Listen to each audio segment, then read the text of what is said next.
can finally talk spoilers for The Little Mermaid, and we have so much to discuss. So many changes! And as I talk about my favorite changes in the movie, I can't wait to hear what yours are down below. All right, so where to begin? I'm going to start with the change that I alluded to in my non-spoiler review, and that's the one that I said captured my heart. I loved the opening with the waves crashing, and that quote from Hans Christian Andersen, the original Little Mermaid story. That really, caught me off guard and let me know I was in for something a little bit different than your classic nostalgia play. But where the movie got me, where I was like, oh, this is beautiful, was when that moment when Eric's ship was sinking and it was on fire. By the way, I thought Ariel could have reacted a little more to seeing fire for the first time, but whatever. I'll note a couple of things that I felt could have been better throughout the spoiler review, but for the most part, I'm going to talk about how great the movie is. But when Max was trying to swim to safety and it didn't look like he was going to make it, his little doggy legs couldn't get there, he was out of energy. However, along comes Ariel, who secretly lifts Max up from below on his belly with her hand, so he can make it to the lifeboat. And it's just a small, tentative, quick action. And it obviously saves Max's life, but I thought about why it mattered so much to me and why it made such a strong impression. And here's what I came up with. And I'll be curious to hear your thoughts as well, because when I alluded to this in my non-spoiler review, a couple of you who'd already seen the movie were like, oh, I know what you're talking about. Did you? And why do you like this moment as much as I do? So I think it's the actual tentativeness that's what I love so much about it. Because Ariel isn't sure she should help. She's already done one no-no. She's broken through to the surface. But now should she dare interact with the world of man? Should she literally reach out and touch it? But she's compelled to, because Max's life is in danger and she can save him. And so she does. With this very small action, yet there are tremendous repercussions, showing the power inside all of us to act, particularly those of us who have been told that maybe we shouldn't act. But because Ariel dares to, even a small, tentative, hesitant action, a very quick one, it has tremendous repercussions and it instantly makes her the hero. I loved that. And then, of course, she had to lug Eric all the way back to land. How far from land were they?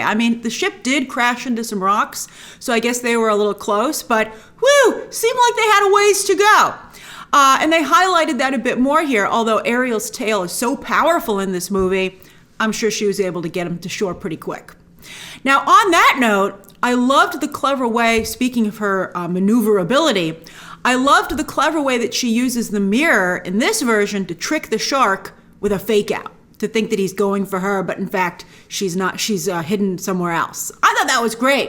Another movie did that, actually. I forget, was it Jurassic Park, the original Jurassic Park did that, so that was great. But it shows that Ariel is not just brave, which has always been the case, but that she's very clever. Love that. Love making the heroine smarter. A big change, huge change that I absolutely adore is giving Eric his own collection. Oh my goodness, how brilliant an idea is that? When I saw that he had his own collection and his own little cave, so to speak, I had such a big smile on my face because I thought that was just so clever, I couldn't believe it. And that they bonded over not just Eric showing Ariel his collection. How cute was it that he had a Little Mermaid statue? And he's like, oh, I see you found my Little Mermaid. And she was like, what? Although she didn't obviously say that because she didn't have her voice at that moment. But the whole audience was like, oh, I see what you did there. But they also bonded over maps, about the future, about things they could maybe do together, and their dreams. Maps. Loved it. Highlighting not just how they both want to explore the world beyond their small little corners of it, but the sea. What is the sea about but exploration, at least to us humans, right? And maps have always been a big part of that. And I just think that was great to bring that all in. So great. And we'll talk about the ending in a moment. Another huge change. But something I loved even more, and I want to get to first, is the extended outing for Eric and Ariel. And, they stop on the road.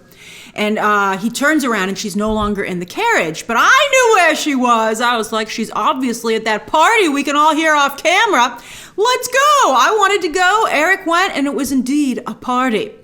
I thought it was fantastic to not just have Ariel see humans, but to see them showing off their thingamabobs. Right? That was also another very clever choice, to have a marketplace which represents knickknacks, the kind Ariel has been collecting. So it was a way for her to see all this stuff and how it was used.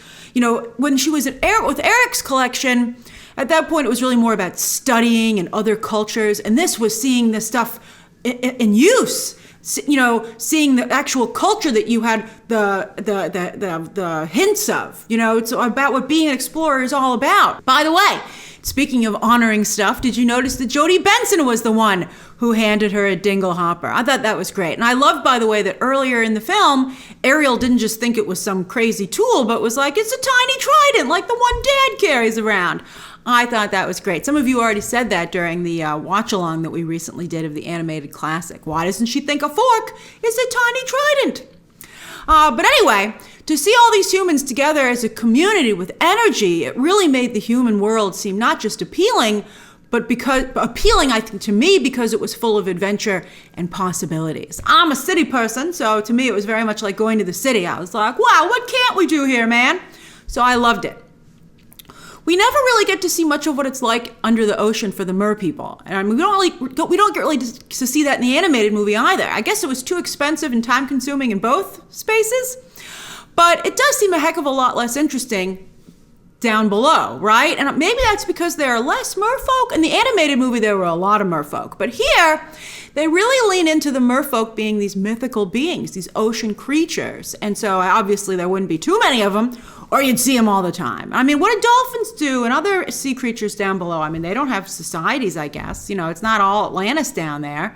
It's an interesting question. It's an interesting question. I mean, we never really saw anyone but her family, and that's also the case for the animated movie until the very end of the film. So maybe in a sequel. We'll talk a potential sequel in a minute. But speaking of sea creatures, I liked emphasizing that more because the history of humans in the ocean has always included sea creatures and the dangers that they represent. I mean, they drew them on all the maps, speaking of maps, right? And while King Triton hates the humans because they killed his wife, a new change here, although I think maybe it was alluded to in the animated version. But anyway, Queen Selena, she fears the sea creatures right back because she believes they killed her husband. Maybe they both took each other's spouses, maybe they didn't. But, you know, they've been at odds. But the former king died at sea, just as an interaction with humans apparently is what killed Triton's wife, his queen. But I thought deepening it and showing it from both sides, I thought was really compelling. I liked that change yet again, quite a bit. Then yes, on that note, we discover here that Eric is adopted. He was discovered, I think they said lost at sea. They aren't too clear on this.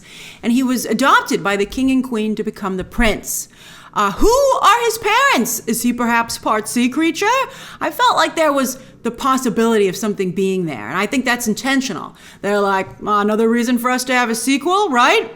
And by the way, since King Triton gives Ariel legs at the end of the film, I don't see why she can't maybe turn back into a mermaid whenever she hits the water, right? The best of both worlds. Thank you very much, Pops.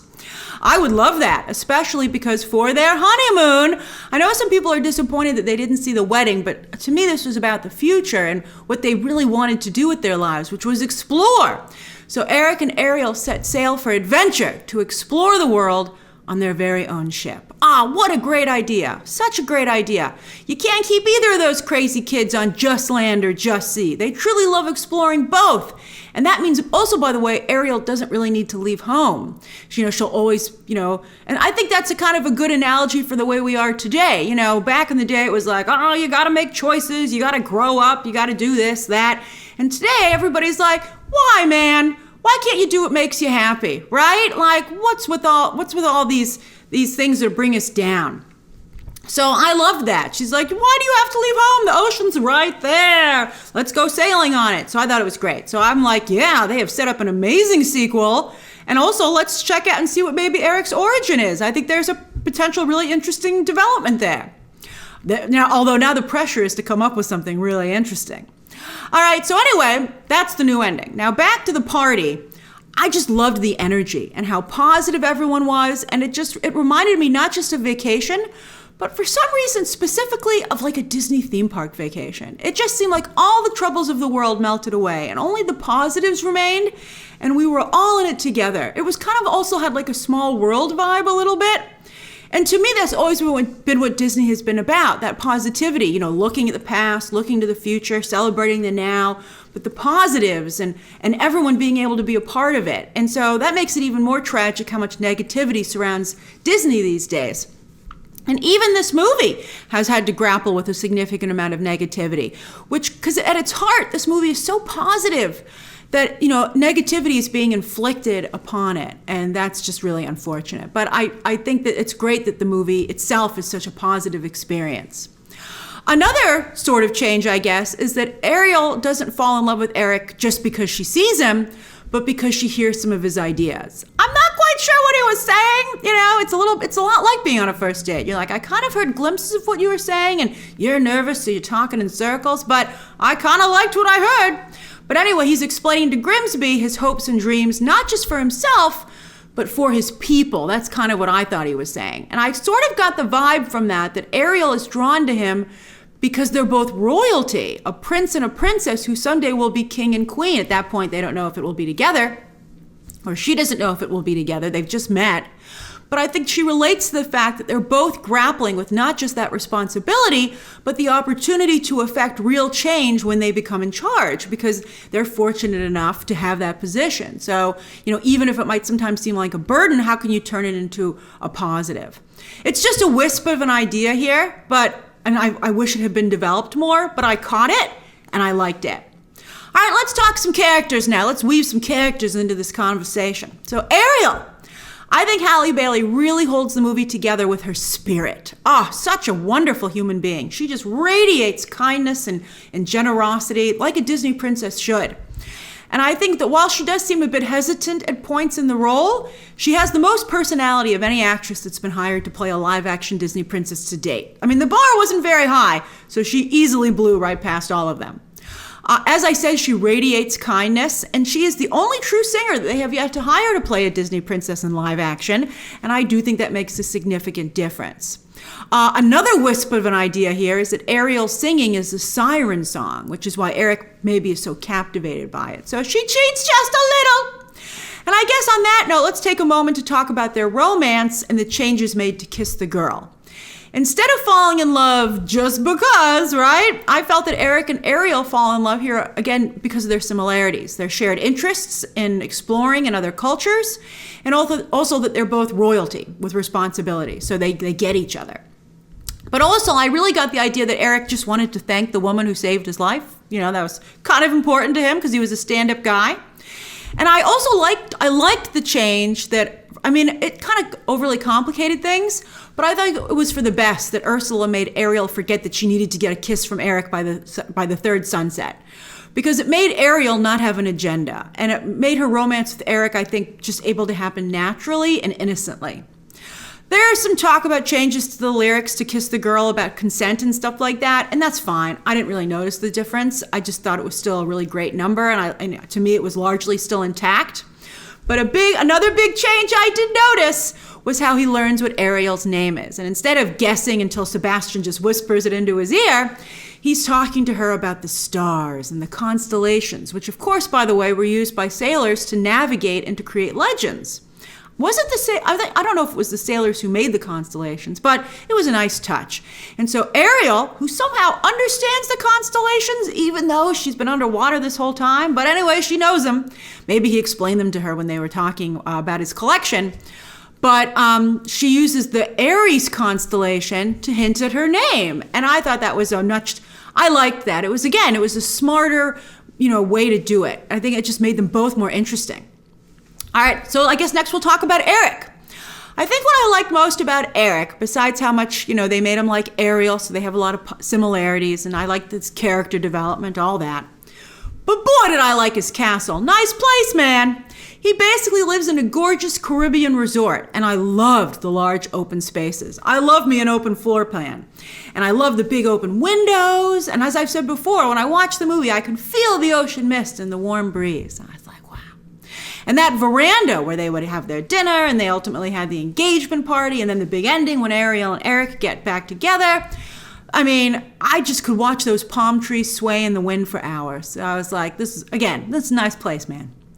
But yes, the new wedding, right? I do like, by the way, that Eric seems more hypnotized here than he did in the animated one. You're like, yeah, he is really out of it. Whew, no worries, Ariel. But I didn't love getting rid of having the big finale on a boat. I mean, I liked that. And that she had to swim out to the boat and she couldn't swim. That stuff was all great. But I guess it was just too expensive. However, when Vanessa, again, great job, Jessica Alexander, with that small role. But when Vanessa turns back into Ursula and pulls Ariel back underwater, and Ariel sees her human dress floating behind her in the water, like a ghost of the life that she almost had. Oh, again, I was like, that is a strong visual. I loved that. And then I liked that she ended up putting it back on at the end instead of getting a new fancy dress. She's like, no, this is the life I want to lead. And it was a gorgeous dress. I liked that blue dress on her. I thought she looked great. I also love the visual of Ursula when she got really big over the ocean. She went full kaiju. And the VFX team really delivered on that shot with the rain pouring down and the lightning and the clouds. I mean, it really was a sea creature. I was like, draw that on a map. We don't want to come across this again. I mean, it was amazing. And yes, Ariel is the one who drives the shipwreck into Ursula's side while Ursula tries to kill Eric. They flipped it around. But I did not think it emasculated Eric. I think they did it in a way that makes sense. And for me, it worked flipping it around because, again, Ursula is Ariel's villain. So she should be the one to defeat her. I feel very strongly about that. Because also they had an increased emphasis on what happens to King Triton. And I think more so than in the animated version, to me here, Ariel realizes in that moment that this has become much bigger than her and Eric. Like, this has really gotten out of control and, talk about the domino effect. And so, again, it's important for her to be the one to defeat Ursula because Ariel's the one who unleashed her. All right, Ursula, Melissa McCarthy, I think, ended up doing a great job here. My two favorite moments that I think really she made her own were when she hears for the first time that people call her the Sea Witch. I thought that was so funny and awkward. She was like, what? That was great. And then also when she tells Ariel she's offering her the full package here. That was a great line. I don't know if it was ad-libbed or not, but it was great. And it allowed Melissa McCarthy to make Ursula her own. Also, she really delivered on Poor Unfortunate Souls with a massive assist from the VFX team. Having Ursula's tentacles light up was phenomenal. On the flip side, the VFX on Under the Sea were a bit underwhelming. I think they could have had more fishies. But the song is so good, and I think that Halle Bailey brought so much energy and delight to it that it still worked. And Be Our Guest, I felt, was a little underwhelming in live action as well. I guess it's too hard to do these live action VFX. I mean, just goes to show you that old school Disney animation really brought it, right? The VFX team is like, what more do you want from us, man? I guess it's a lot more harder, but I don't know if they have the same amount of time to make these movies either. Animation used to have the luxury of taking 4 years or something to make these movies because they would work on them, overlapping them, so they would come out in closer succession. But now, because, we know about stuff earlier and the machine needs to be fed, VFX teams don't have, I think, maybe the time. Maybe they'd like 4 years too. I'm sure they would. Although The Flash had 4 years, and I think that could still look a little bit better. But all right, so anyway, Part of Your World, speaking of the songs, is of course an incredible song, right? But I actually liked Ariel's new song for the first time, which is it from the Broadway play? But anyway, I like that song. I liked it a little better, maybe partially because it was new, but it had so much energy and she was so excited about actually seeing the human world and being able to interact with it. I just thought it was great. Numa Dizweni and Art Malik brought a lot of warmth to the human world. I was like, these people are so nice up here. And then also, on that note, new characters, Martina Laird as Palace Maid Lashana, so sweet. I loved her. And then also the fisherman who finds Ariel when she first becomes human. He also seemed like such a kind man. I was like, wow, Ariel, you have the best luck. This guy's awesome.